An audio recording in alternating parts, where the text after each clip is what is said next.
Well, today is August the 2nd, and we are looking in Acts chapter 7, the first 5 verses. Well, Stephen has been brought before the Jewish council, and this is God's word. And the high priest said, "Are these things so?" And Stephen said, "Brothers and fathers, hear me. The God of glory appeared to our father Abraham when he was in Mesopotamia, before he lived in Haran, and said to him, 'Go out from your land and from your kindred, and go into the land that I will show you.' Then he went out from the land of the Chaldeans and lived in Haran. And after his father died, God removed him from there into this land in which you are now living. Yet he gave him no inheritance in it, not even a foot's length, but promised to give it to him as a possession and to his offspring after him, though he had no child." Well, Stephen has been brought before the Jewish authorities on charges of speaking blasphemy against Moses and God. And the high priest asked Stephen a question. Are these things true? And Stephen gives a lengthy discussion of Israel's history. He gives a survey of the history of the Jews, of their background, culminating in Jesus Christ. Well, he begins with Abraham. And Abraham's story can be found beginning in the last few verses of Genesis chapter 11. Now, the Jews knew themselves to be children of Abraham. They were the seed of Abraham. They were children of Abraham. Abraham was the father of the nation of Israel. Their roots went back to Abraham biologically. The problem is that these Jews did not understand that God's blessing and promise to Abraham could only be realized in Jesus Christ by faith. And so Stephen calls them brothers and fathers. Brothers, because racially Stephen was related to his fellow Jews. Fathers is a respectful term because they were the scribes and the teachers of the law, the Sanhedrin authorities. And he gives them an imperative. He says, "Hear me, listen attentively, pay attention."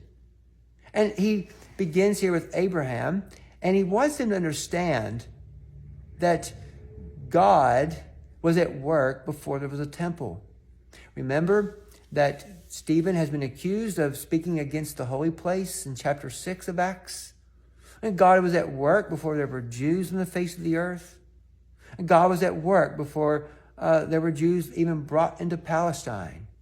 When God called Abraham, there were 3 groups of people on the earth: the descendants of Shem, Ham, and Japheth, Noah's sons.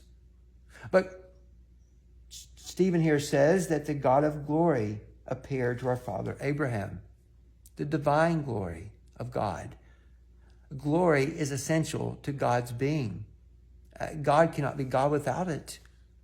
And God showed divine favor on Abraham. He brought Abraham out of paganism, out of his pagan land, from his pagan family, and into a new land. God took the initiative on this pagan sinner, Abraham.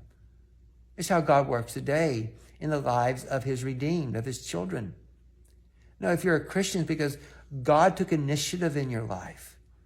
It is God who removes us out of an old way of idolatrous living and self-worship, out of the bondage of sin, and brings us into a whole new creation.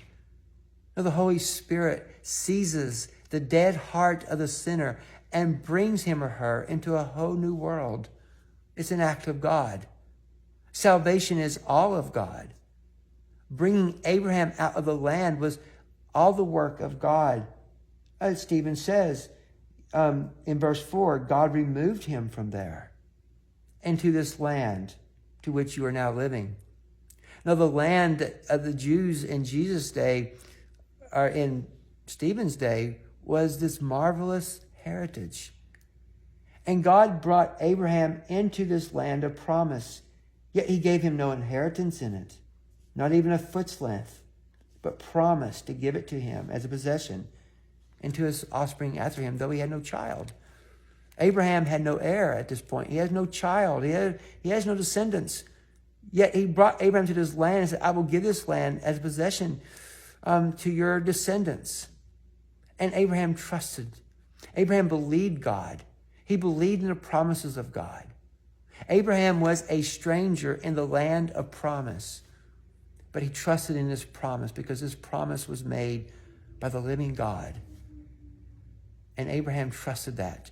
The promised land actually pointed to the new heavens and a new earth. And Abraham looked by faith beyond the land of Canaan into this glorious land. And how do we know that? Well, because the author of Hebrews tells us that. Hebrews chapter 11, verse 9 and 10. By faith he, that is Abraham, went to live in the land of promise, as in a foreign land, living in tents with Isaac and Jacob, heirs with him of the same promise. For he was looking forward to the city that has foundations, whose designer and builder is God.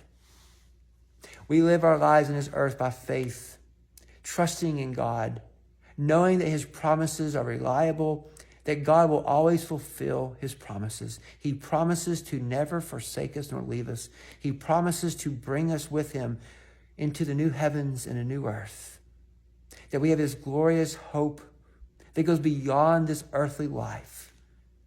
Because being in union with Christ means that we will one day be where Christ is.